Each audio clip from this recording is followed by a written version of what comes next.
Yada twedi ampona ne Nyankopon ase abusuafo. Masan babiu. Me network na ase ye rough kakra. Nti ma babiu. Se me pesa me san start here na me wi a me de ato WhatsApp line so. Nti masan babiu. Na ade ya yusuan ene de ne ye enkomsha adifo no ehye no. Ye wo so many adifo ene wo Ghana man mu. Na obiya de ne nkomhye ba. Ye besi afibie mu obiya de ne nkomhye ba. Enkomhye no so de ba no. E wo ho ana enkomhye no abem. Ebi wo ho anso ana enkomhye no emmem. What ase? Na yusuan ho ade me pese yusuan the deep reason tira wonom de yesa. Na ama won so aye de wa moni ada ho. Na I am sorry say network na ye rough kakra. Tino. Abusuafo mama ye ntwa so. Enti adiyefo no de nkomhye eba de bre Ghana fo. Ebi afia ye ba besi mu yi. Ghana man nipa sei ne bewu. Ebi atorenchem bi besi wa ha. Enipa bewu Accra Sports Stadium. Nti abusuafo na wonom de sa nkomhye no aba. Na meme ka kire m say sa binti na previously the medi kan expose adiyefo bebre a wonom ewo Ghana omo ya dominatifo. Na prophecy ni nso no enye imagination na wonom de ma sa nkomhye no enye prediction. They don't predict, they know what is going on. If it's a wonom committee na ya ka kire wonom, it's not a prediction. They know on say time metna a TV station so be predict. They know a agenda be wonom, but they find some ways and means to tell you certain things ya. Omofre bibi the hidden truth in plain sight. Omo de asiew ba wanitua enso wuhunu. Ena etimi kire wonom se wa amoni ya na ho na wa ehunu de wonom ya. Ena etimi kire wonom se wonom atimi adeceive. Nti abusuafo. Enkomhye ni bebre Ghana man mba be yeden. Enema be sei atorenchem besi. Enipa bewu school for nkwada bewu ewo Kumasi Academy. School for nkwada bi bewu ha ewo Kentampo Water Force. Ejani nsuo be hye nipa bi Ghana man mba yeden. But odifo bi antimi me kan kire yen se afia ye ba besi mu no dumso ebejai.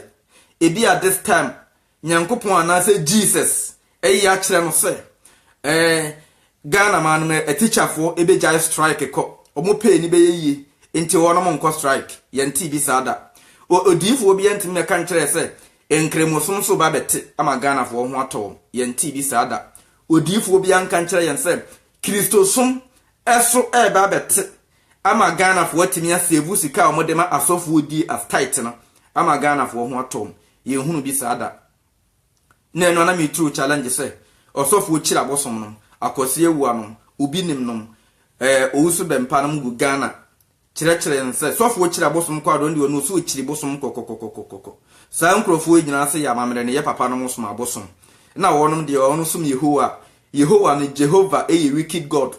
Enti enam Yehowa wonom musom no nti no wonom betimi asaya bosom dia na mo se ye na nanom musom abosom amon kokonfo no che na akosi ewu ano mo se omo preach Jesus na Jesus say bosom dia omon konko sai konfo no che afuna na odisi konfo no che no na ye hu sai no kure Jesus etimi sai enema aye bosom na Jesus enya lord ni ati ase but Jesus di na chine omo se wode nkomhye bre wonom no 33 degree Freemason. Enti so odifo bi begina bonten ne ka kire o Ghana say Ghana man mu bayeden aho kire beba ensu yiri beba enipa bewu ene ade hunu no say apemfo ma ba be yira enkoda ba bewu a children's home hunu say Jesus na wo kana ho asem say wode sa ankomhye ne man no 33 degree Freemason bi a o lodge dan bi mu e bi a o Accra headquarters ho what 33 degree Freemason. Tina mesi there ye kachere nse Jesus ye 33 no na calendar bi enya mai. The first calendar was 1582. Yes, Jesus nso 2000 years ago. 2018 years ago. Any yes Jesus wu ye. Sa time na calendar bi eni hobusuafo. Nti calendar be ni edi hu se Jesus ye nya 33. Ye papa no kra no mudi kan tena se na onu ntimi ntraka on birthday. Nti Kwame Nkrumah se yes ye frɛ ne Kwame Nkrumah. Ba Kwame nkese kire nse ye wo no Saturday. Ba ye calculate ne birthday no ekosi Tuesday. Ati ase abusuafo. Enti adifo yi omon nkomhye no enye imagination, enye prediction. They know what they are saying. Ena enye Nyankopon bi a obo soro ne asase enso na de saa nkomhye yi ma wonom dia ene wonom nya saa nkomhye ne wo hene ena mmene wo ba besua ho ade ne den maka chem se Illuminati no fight tia Africa fo fight tia Ghana ntina China fo Ghana omo so tete ye no na Lebanon ni bia hwie moko egu Ghana ni ba nim na China fo nso kunkum Ghana fo osumase na ye makata so na rubber rice nso aba na ye di ade na China fo ndo mu ni rubber rice pese ye ntimi ma ye ni na ho right now ene kwesi ada yigu asondem ye ko presby ye ko methodist ye ko roman ye ko apostolic ye ko pentecost ye ko Mozambique disco Christo church satan wo hu China ne oba Ghana abeti asore da wo hu China ne o Ghana wati asore wo hu China ne o ko pentecost o Ghana da wo hu China ne o ko apostolic e o Ghana da onu ni mission ne so obeboa na mawu ne bre beba ya fama sase what you say tell buziafo edifo no community ni bi omo ye Freemason fo ne community no edi afia ye ba besimu yenim ne se ye pese enipa se ne wu o Ghana yenim se ye pese apemfo sei e na eyireyira e wo Ghana ye pese children's home enkola se ne behia ho ye pese enkoda bi nso beka akobo ball na yama ono mawu e ho what enkoda bi nso beka lake se ono mo kwa akodware nsuo no na ya try a capture bi wakwan so na ya ka kire mo se nsuo no na afa wo what you say Castro no mbekwa akodware omne asamo agya no mbekwa akodware but ono mo mabiu what you say enti afia omba besimu no they know omo plan omo aye ho ba eni nyina ka budget ne ho omo nso wo mo budget usumase a onom de be sa ne mam eno na eba na adifo e bia babontere enti wo preach ya no wa hyeda ka bia fam enipa be wa what you say enso wonim dada wa committee wonim se bia afia ye ba besimu e bia emofra sei na ebewu ewo Kumasi Academy enti ene bia ye ne matron na wo ye duane ne nkasa ne bia ne ma bi mfrefrem what you say afia ye besimu ni nipa dodo se ne ye hiam tie ne ye e bia school fo nkoda se ne be hia wonom na ye be hia ebi wo Kumasi Academy nti yemfa enuane na omudie ne yemfa ne ma bi mfrefrem kakra yenko hu matron no what you say enti sa wote ho na wantimi enhu twedi ampon na wansum ne yi a wo mobo what you say wo mobo na chesa wayira odo hu nsoma wonom nso ade onom pe no mo de we at any point in time onom nkom se nye imagination they never predict eno nso dan chen so a they know what they are saying abusuafo Ebola ebebei say difo bebrebe na kan Ebola ho asem na Ebola yare bi ba bekum Africa for but Ebola ye create in America enti omunim omoka agenda ne ho bi enti onom beka na atimi ama wo kra wako uhu adifo ya na wo deda wonom fom na wo som wom what you say na wo som wom omne prophet bi de wo me nhwe wonom lifestyle omo dressing sidi a wonom ye sikani bre ji hu ska se one first car mere wonom ama wonom ani Nyankopon nhirawo mi ho Nyankopon so twedi ampon onu sika we papers onu wodi papers yedai gold crown na boss woni asase no wodi gold chef wodi papers yedai nso asofo agina so agi hu ska di na usuro kakra mpesa mkache they know omunim se dia enipa oma committee ebi enipa dodo se ne bewu Accra enipa dodo se ne bewu Kumasi enipa dodo se ne bewu ewo ode se Temale onum nim ni nyina into obetan radio station na waka se Jesus se on kan kire Ghana fo se o peso ka kire mo 33 degree Freemasons no se o mon kan kire Ghana sa fe bebe mu no mu hia enipa se ne bewu ba o mon kan direct enipa se ne bewu enipa se ne bia nsuo befa wonom enipa se na wonom ho be kire wo na o maka sa ato na onom ko atiase enti abusuafo mesramo moma yenhye enema bi nso ne yenhwe enema bi omunim adifo e ka kire nse omon komsha omo hye nyina de no nothing about it na ye prediction omo boa they don't predict omunim enti na wonom eya omonya ho hwe no musi Nyankopon se wo yi kire ano ase no prophet bedus wo hu se kaba eba bewu enti oye ho hwe na nye yi ana eno achi no ono one ne ba ofie na ne ba no awu eye de na ne ba no we ya yare be ne ku ne ba no 19-year-old boy what you say and the omukra such lecture and some way a deefo be a mutiminiani O4. Mutimi de betu to internet, someone yani O4. And tis a deefo be eba ewa, enka a deefo organ and a sanka monije, more juma sorry. A ye coco mammo, Mukunyan and Namodi Asha Ghana for much Ghana for was a Jesus at chest. But Jesus don't exist. Jesus be any Ghana. 33-degree Freemasons. And I want Mukuntru Ghana. Mukuntru Asasisu. Kuntru Africa. Inti agenda ni Freemason agenda nene say. Africa for one chewum. At any given point in time, Africa babe kofom. Africa kofom for Ghana kahon. Africa for one chewum Ghana for one so kahon. Yedi Ebola kukum Ghana for. Yedi kukum West Africa for. Nigeria for. Sudan for. Yedi Ebola kukum Congo for. Inti yebedru Congo no. Na ya pe ensuo bi din ho se ensuo ni din di Ebola. Na yare bia o ma kreti no. Na onom de yare ni din no ato nsuo no. What you say? Omo de nsuo ni din na to yare no. Na afa die o ma be ka kire nse yare no it originated from the Ebola river. What you say? Tebuziafo. Enti adifo ogu Ghana ipa o ma hu se Ebola ne ba bi free bani. Kakra mpesa me ka kire enti onom nim ege prophet no e na Ghana ba yeden. E Illuminati for agenda mu se Africa ba yeden. At in the long term plan na kwa na eso mutimi kuma Africa for free ho. O ma kan so many times say wo no kuma Africa for free ho. Anti adenti e na ye gu Ghana manim na ye me now. Enti adifo ne asofo pa Ghana for wi. Enti se adifo bi atimi hu se Ghana manim ba yeden. Hard days are ahead. Eni pe be wu Ghana manim hu ba be chewom. Enti muntimi nye crusade na mo mun kamuntam nsie ni na Ghana for hunto. O ma plan ne ma na usuma se ba wo be kan keke na enokra nso se o no mo ya na wo hu se sa odifo na wo kasa no wa ben. What you say? Na wo hu se sa odifo na wo kasa no wa ye de wa ben. Enso na paracetamol kra woni bi abuzuafo. O ma committee e na o mo de agenda no aba na o ma be gine radio station na o ma ka bia gumu. Nti wo ma na be mo na ehye wetiri mu se Jesus na e ka kire no nti no Jesus ya ben. But Jesus is a 33-degree Freemason. Ebusuafo omo secret ya hye wo no nkomhye no akiri ne se onam se nse me sheda start expose Illuminati for so fu bibiri o ma bi wo ho amesan de wo ma babak na ma san ba be expose wo. What you say?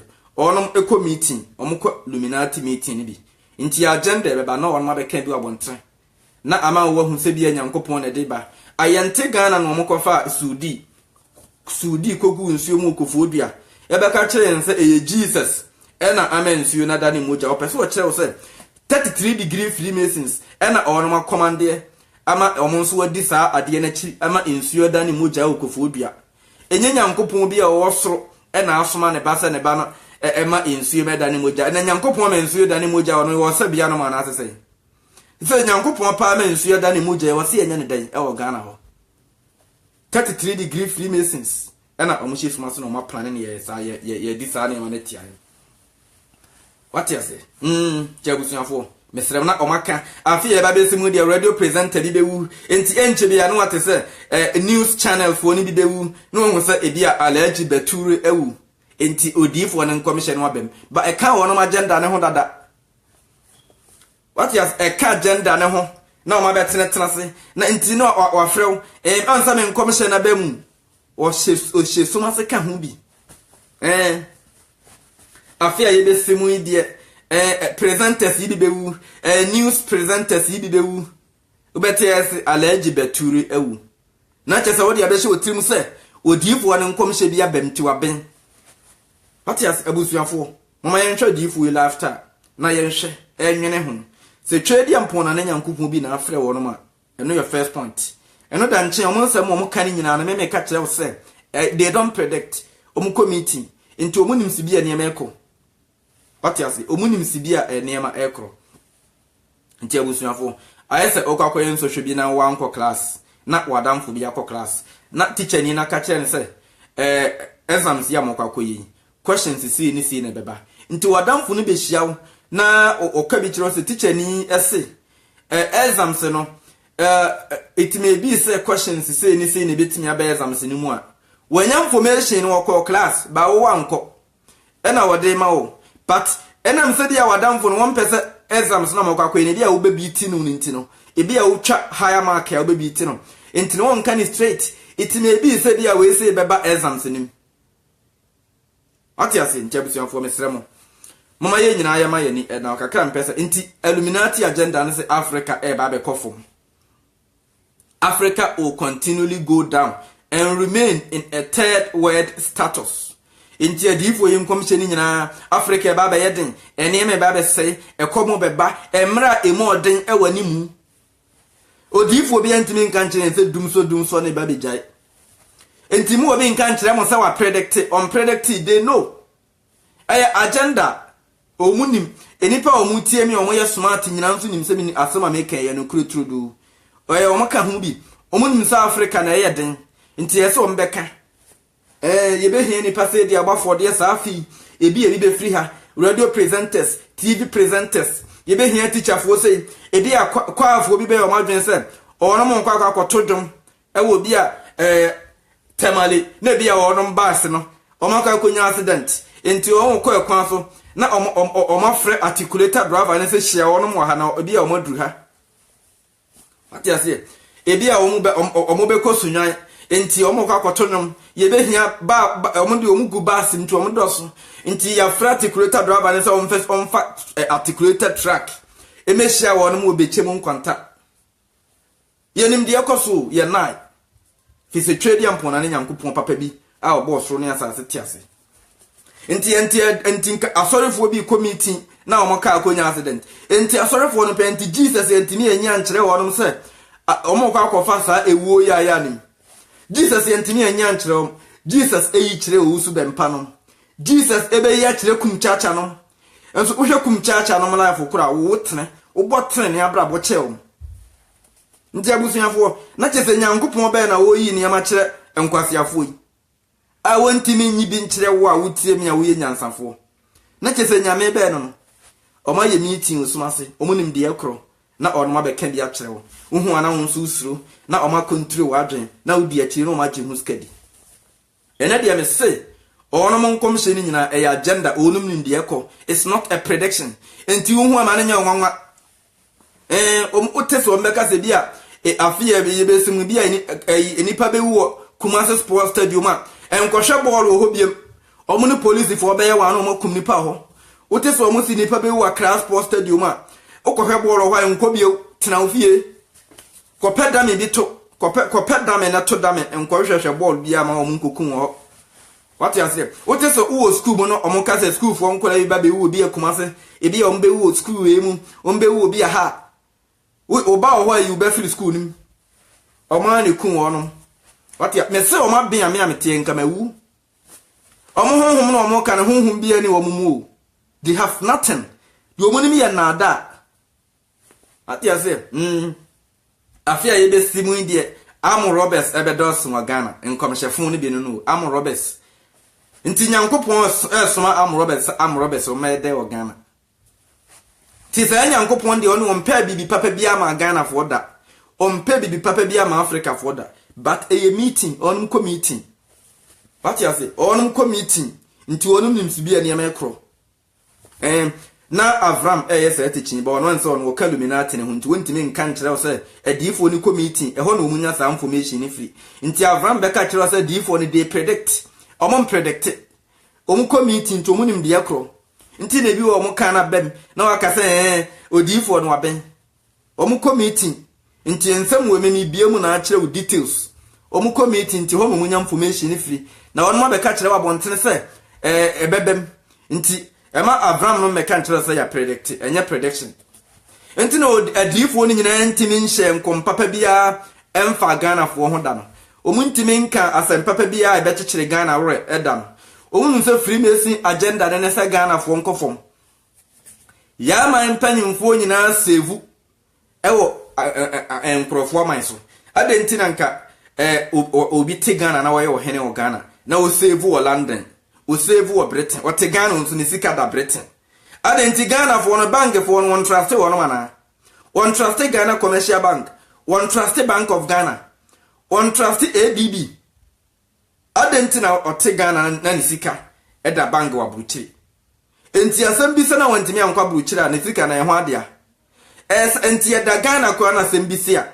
na woni ho a etimi be ne manfo no dia me diska na bi odo ma no ema ma no fo no tom ba ya hemfofo ni bibire president fo esievu abruchiri abusiafo kire yen se o ma agenda ne se ye nkofom nti adifo no be hyehye nkomtro na presenters bi ba bewu na alaji batura wu na ka agenda ne ho biwu na aka kire se yan me ka kire mo se omo meme news ni bi ba bewu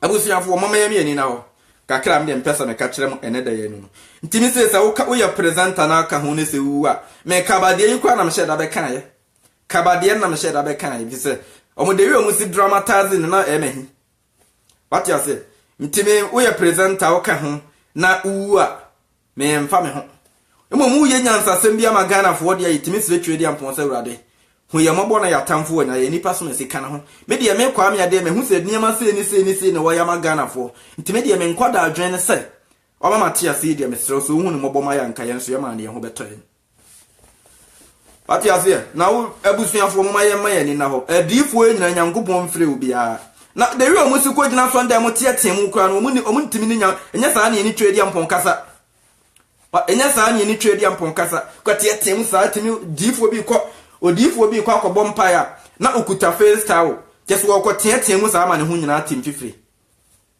tie mu o commandi nyankopon se onu wo gina de bi abonsam agye fe no ho ba onu o kasa no na ye bonsam no gina ho no onu a ne bonsam no otia me gima de abonsam agye ye be gi ye edie efra bayifo ho ye be gi ye edie ye nkoso efra bayifo ho na wo so nyankopon oli abayifo be ne wo so tumi ya branche mo e na mo hu bayifo na mo suru enti obi di nsamfo kura wontini mem na won shata ne down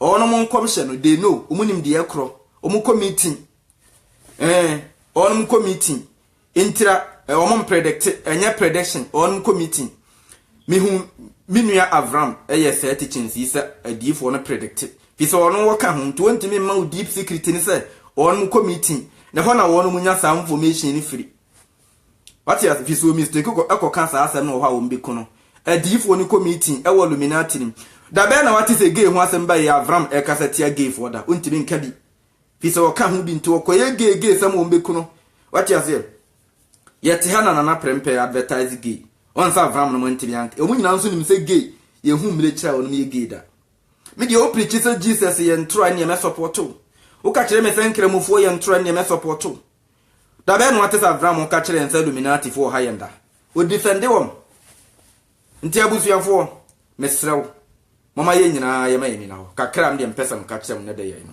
adifo ena Jesus ya da we di a kire me the moment ya beti so adifo bi si Jesus ayi bibi a kire ne so hu se o pese o kire wo indirectly se 33 degree Freemason bi ama na agenda bi se asem se na e ba bi si enti woni kan advertise e ma Ghana fo mfa nhye wo no mutimti e ba e be mo na anya wo no mo anya sa ne ma bi ho a nkesi na ye mo nwa a de wi Ghana fo be si atoche ayehwehwemu ama yehu ba bia saa ne ma ne free ba enti se si ana maka se Jesus e na ama na ba mu nti e se obo mpa ye kura se twedi ampon se twedi ampon bo wa me na me hu se bia ne me ko no nka ehu hian na usu ti me se mo this is the time we see nyina ye de me ani da wo kakra mpesa me ka kire me de no busuafo enti me de mu besia wo ha nso a message nso na wa share me de message e beto me WhatsApp line so enti wo ha nso a na wo WhatsApp me a upe message bi na unya message bi o me hoda na wo WhatsApp me a me de message ni nso be WhatsApp e wo WhatsApp line so